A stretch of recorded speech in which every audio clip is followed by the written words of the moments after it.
अस्सलाम वालेकुम everyone, I hope आप खैर आफियत से होंगे। इस वीडियो में आज हम स्पेसिफिकली बात कर रहे होंगे एक बहुत इंपॉर्टेंट चीज़ के ऊपर जो कि लीडरशिप ऐसे है फॉर द शिवनिंग स्कॉलरशिप। तो शिवनिंग स्कॉलरशिप में जब आप अप्लाई कर रहे होंगे तो उसमें आपसे 4 ऐसे वो मांगते हैं और आपने उसके ऊपर लिखना होता है। और लीडरशिप ऐसे सबसे इम्पॉर्टेंट ऐसे है, is one of the important things इस पूरी स्कॉलरशिप में अप्लाई करते वक्त, क्योंकि आप किसी भी स्कॉलरशिप के लिए अप्लाई करते हैं और कहीं भी जा रहे होते हैं तो इनका मकसद ये भी होता है कि आपको फ्यूचर का लीडर बनाना है। तो दैट्स वाई उस एस्पेक्ट से इस ऐसे को बहुत इंपॉर्टेंस दी जाती है आपकी सिलेक्शन प्रोसेसेस में। और यूजली स्टूडेंट्स जो होते हैं इसको फॉर ग्रांटेड ले लेते हैं और इसको वैसे ही कॉपी पेस्ट कर देते हैं और with no making no sense. तो वो उनकी जो सिलेक्शन में होता है एक बहुत नेगेटिव इम्पैक्ट क्रिएट करता है। इस वीडियो में मैं आपको स्पेसिफिकली बताऊंगा कि कौन सी गलतियां नहीं करनी और किस तरह आपने मेक श्योर करना है कि आपका जो लीडरशिप ऐसे हो वो अप टू द मार्क हो और आपकी सिलेक्शन में वो एक वाइटल रोल प्ले करे। अच्छा, तो सबसे पहले हमें ये समझना है कि ये जो लीडरशिप ऐसे है ये है क्या, ठीक है, what do they mean by that. तो सबसे पहले तो ये आप माइंड से निकाल लें कि आपने कोई डेफिनेशंस लिखनी है या गूगल से आपने उठा के कि भाई लीडरशिप क्या होता है, आप एक पूरी लंबी चौड़ी डेफिनेशंस लिखें, फिर उसकी स्किल्स बताएं, ब्रेक डाउन करें कि ये होना चाहिए, इस टाइप के पर्सनालिटी में ये चीज़ एग्जिस्ट करती है और इस तरह काम करते नहीं। ये सारी चीज़ें उनको मालूम है। इम्पॉर्टेंट जो चीज़ है वो आपने ये बताना है कि ये ट्रेड्स जो हैं और ये जो स्किल्स हैं ये आपकी पर्सनैलिटी में एग्जिस्ट करती हैं कि नहीं, एंड अगर एग्जिस्ट करती हैं तो वो किस तरह एग्जिस्ट करती हैं और ये आपको किस तरह एक फ्यूचर का लीडर कि you are the born leader या फिर आप फ्यूचर के एक अच्छे लीडर बन सकते हैं। तो ये आपने उनको शो कास्ट करवाना है इस ऐसे में। तो अगर मैं आपको टेक्निक शेयर करूं, बहुत ही एक अच्छी टेक्निक है। हमने जो टेक्निक यूज़ करनी है लीडरशिप ऐसे लिखने के लिए फॉर द शेवनिंग स्कॉलरशिप वो है स्टार टेक्निक। मे भी आपने शायद ये टेक्निक सुनी हो और आपको इसके बारे में शायद सॉरी से इंफॉर्मेशन भी हो, but let me add into that कि किस तरह आप इस टेक्निक को एफिशिएंटली यूज़ कर सकते हैं for your Chevening scholarship leadership ऐसे के लिए स्पेसिफिकली। तो इस टेक्निक में आपने स्टार्ट करना है एज अ स्टोरी, ठीक है, एज अ स्टोरी आपने लिखना है। जैसे मैं ऑलरेडी बता चुका हूँ कि आपने लीडरशिप को डायरेक्टली कोई ऐसी डेफिनेशंस वगैरह नहीं लिखनी, रादर इन स्टोरी एक्सप्लेन करना है। तो अब इस स्टार को अगर मैं ब्रेक डाउन करूँ आपके सामने तो वो है स्टार में S stand for situation.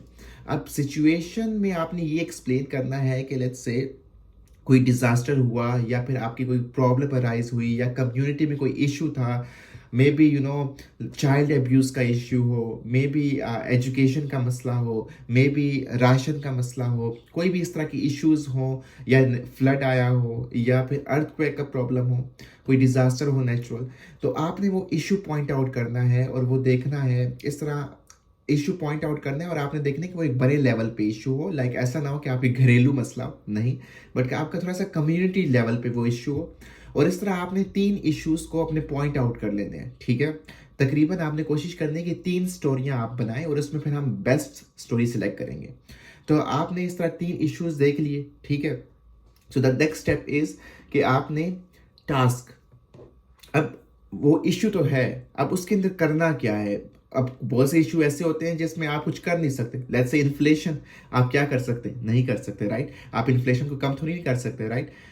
Task और वो जो स्टोरी और डिजास्टर है वो ऐसे होने चाहिए कि उसके अंदर आप अपना कोई रोल प्ले कर सके। अब वो रोल किस तरह प्ले कर सकते हैं, मे बी लेट्स से अगर अर्थक्वेक आया हुआ है, फ्लड आया हुआ है, ठीक है, उसमें आपने लोगों को एवैक्यूएट करना है, ठीक है। लेट्स से कोविड में ऑर्गेनाइजेशंस लोगों ने बहुत बताई राशन डिस्ट्रीब्यूशन के लिए।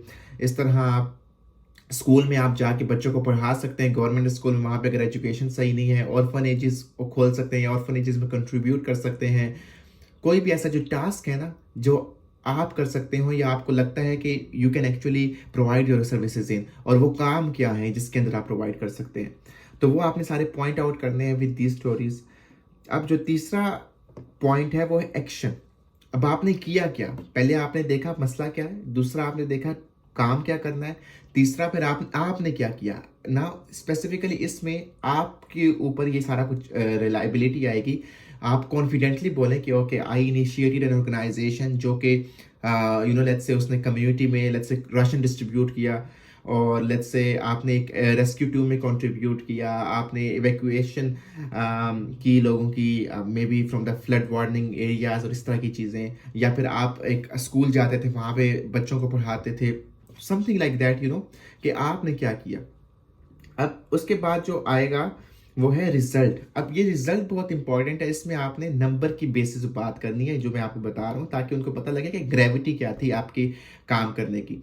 तो उसमें आपने यही बताना है कि कितने लोग इम्पैक्ट हुए आपकी एफर्ट से, कितने लोगों को आपने हेल्प की, या फिर आपकी एक्शन लेने से कितनी सोसाइटी में कंट्रीब्यूशन किया आपने।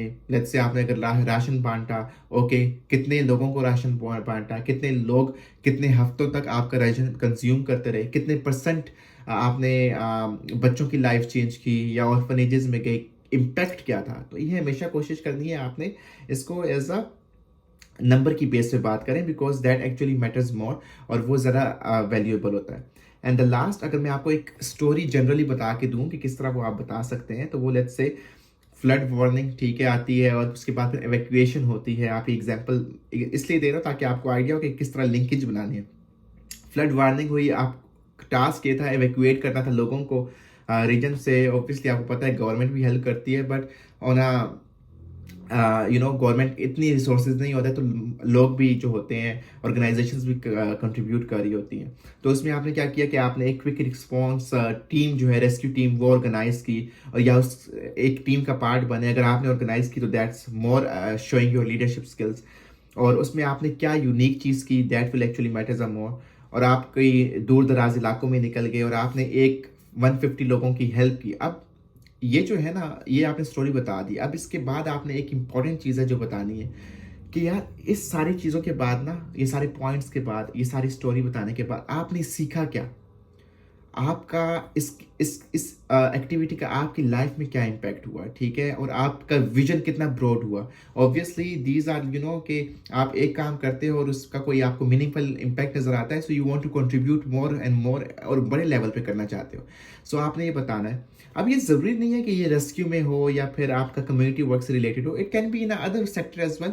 कॉर्पोरेट वर्ल्ड की आप एग्जाम्पल दे सकते हैं, ठीक है। आपने लेट्स से एक कॉर्पोरेट लेट्स से एजेंसी बनाई जिसमें आपने 10 लोगों को एम्प्लॉयमेंट दी, आप 10 फैमिलीज को इम्पैक्ट कर रहे हैं। So you can say that you are leading an organization, corporate organisation.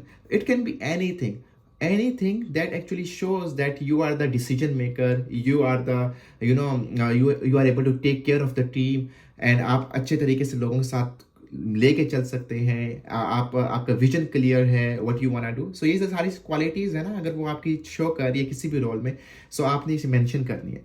सो इस तरह 3 आपने अपनी स्टोरीज बनानी है, और उस स्टोरीज को जब आप एक इस तरह मीनिंगफुल पॉइंट में ले आएंगे, तब आपको पता लग जाएगा ओके इसमें बेस्ट कौन सी है, और इसमें जो बेस्ट होगी ना उसको हमने चूज करना है, और उसको फिर हमने लीडरशिप ऐसे में बनाना है। तो इट्स मोर लाइक आपको एक खाका मिल गया ऑब्वियसली। तो आई होप कि अब आपको समझ आ गई होगी कि लीडरशिप ऐसे का एक खाका किस तरह बनाना है, और उसको फिर ऑब्वियसली आप प्रूफ रीड करवाएंगे तो ज़्यादा बेहतर हो जाएगा। तो अगर आपने अभी तक चैनल को सब्सक्राइब नहीं किया, इस पेज को लाइक नहीं किया और वीडियो को लाइक नहीं किया, तो काइंडली करें, बिकॉज इससे से मुझे मोटिवेशन मिलती है। दोबारा मिलूंगा किसी नई वीडियो के साथ, तब तक अपना ख्याल रखिए। अल्लाह हाफिज़।